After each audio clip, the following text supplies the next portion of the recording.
Hi, this is Jamie from Shanti Kai with a quick tip on working with our Shanti Kai Elestial Quartz for the upcoming eclipse. Eclipses are always a time where something hidden becomes revealed and the light breaks through, or where there's some kind of transformation that is innately implied.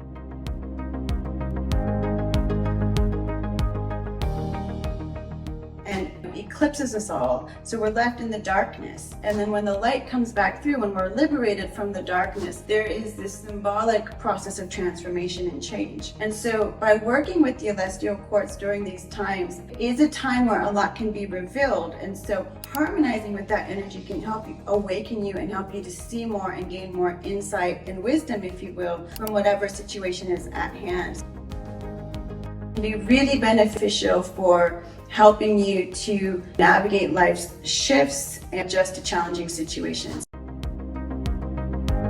So I recommend working with this in the days and weeks leading up to the eclipse, meditating with it either the day of, and then of course, following up with it in the subsequent days. That is our Shanti Kai Master Elestial Quartz. Thank you very much.